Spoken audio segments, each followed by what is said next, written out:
ജസ്ന തിരോധാന കേസിൽ നിർണായക വെളിപ്പെടുത്തൽ. മുണ്ടക്കയത്തെ ഒരു ലോഡ്ജിലെ 102 നമ്പർ മുറിയിൽ ജസ്ന താമസിച്ചിരുന്നുവെന്നാണ് റിപ്പോർട്ടുകൾ. ഈ ലോഡ്ജിലെ ജീവനക്കാരിയാണ് ഇപ്പോഴിത് തുറന്നു പറയുന്നത്. ഈ ലോഡ്ജിന് തിരോധാനവുമായി എന്തോ ബന്ധമുണ്ടെന്ന വിലയിരുത്തലാണ് ഉയരുന്നത്. 2011 മുതൽ അടുത്ത കാലം വരെ ഈ ലോഡ്ജിലെ ജീവനക്കാരിയായിരുന്നു ഏഷ്യാനെറ്റ് ന്യൂസിനോട് വെളിപ്പെടുത്തൽ നടത്തിയിരിക്കുന്നത്. ലോഡ്ജ് ഉടമയുമായി ഈ സ്ത്രീ തെറ്റിപ്പിരിഞ്ഞിരുന്നു. അവരാണ് ഏഷ്യാനെറ്റ് ന്യൂസിന്റെ രഹസ്യ ക്യാമറയ്ക്ക് മുന്നിൽ ചിലത് പറഞ്ഞിരിക്കുന്നത്. ഒരു അജ്ഞാതനൊപ്പമാണ് ജസ്ന ലോഡ്ജിലെത്തിയത്. വെളുത്ത് മെലിഞ്ഞ പയ്യൻ, എറണാകുളത്ത് പരീക്ഷയുണ്ടെന്ന് പറഞ്ഞാണ് റൂം എടുത്തത്. ജസ്നയുടെ പല്ലിലെ കമ്പിയും ഇട്ടിരുന്ന വസ്ത്രങ്ങളുമെല്ലാം നല്ല ഓർമ്മയുണ്ട് എന്ന് അവർ പറയുന്നു. എന്നാൽ ഈ ലോഡ്ജിനെ കുറിച്ച് ആരും ഇതുവരെ അന്വേഷിച്ചിട്ടില്ല. മുണ്ടക്കയത്തെ ഈ ലോഡ്ജിന് സമീപമുള്ള CCTV-യിലാണ് അവസാനമായി ജസ്ന പതിഞ്ഞത്. ഈ തരത്തിലെ അന്വേഷണമാണ് ജസ്നയിലേക്കുള്ള സൂചനകൾ നൽകിയത്. CBI ഇക്കാര്യത്തിൽ പരിശോധനയൊന്നും നടത്തിയിട്ടില്ല. നേരത്തെ ക്രൈംബ്രാഞ്ച് ഇവിടെ എത്തിയിരുന്നുവെങ്കിലും അവരും കാര്യമായി ഒന്നും ഈ തരത്തിൽ അന്വേഷിച്ചില്ല.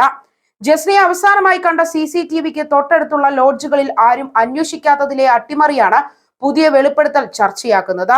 CBI അടക്കം 3 ഏജൻസികൾ അന്വേഷിച്ചുവെങ്കിലും ജസ്ന ജീവിച്ചിരിപ്പുണ്ടോ മരിച്ചോ എന്ന ചോദ്യത്തിന് പോലും ഇതുവരെയും ഉത്തരമില്ല. പക്ഷേ ദുരൂഹതകളെല്ലാം അവശേഷിക്കുകയും ചെയ്യുന്നു. പത്തനംതിട്ട വെച്ചുച്ചിറ സ്വദേശിയും കാഞ്ഞിരപ്പള്ളി സെന്റ് ഡൊമിനിക്സ് കോളേജിലെ 2ാം വർഷ ഡിഗ്രി വിദ്യാർത്ഥിനിയുമായിരുന്നു ജസ്ന.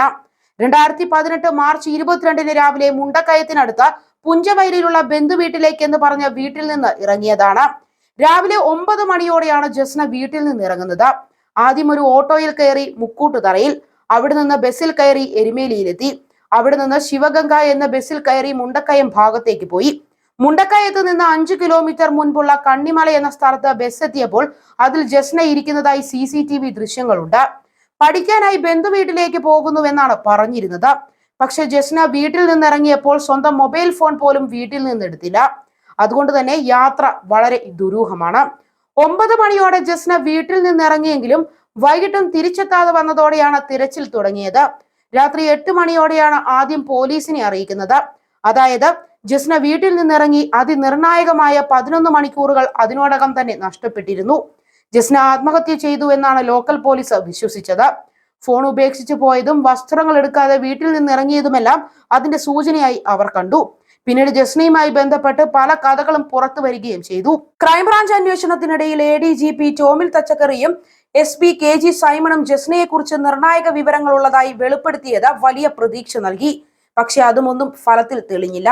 2 വർഷത്തോളം അന്വേഷിച്ചിട്ടും കൃത്യമായ ഒരു തെളിവ് പോയിട്ട് വിവരം പോലും ഇല്ലെന്നാണ് CBI പറയുന്നത്. ഇതിനിടെ കോടതി പുനരന്വേഷണത്തിന് ഉത്തരവിട്ടു. ഇതിനിടെയാണ് ഇപ്പോൾ പുതിയ വെളിപ്പെടുത്തൽ പുറത്തു വന്നിരിക്കുന്നത്.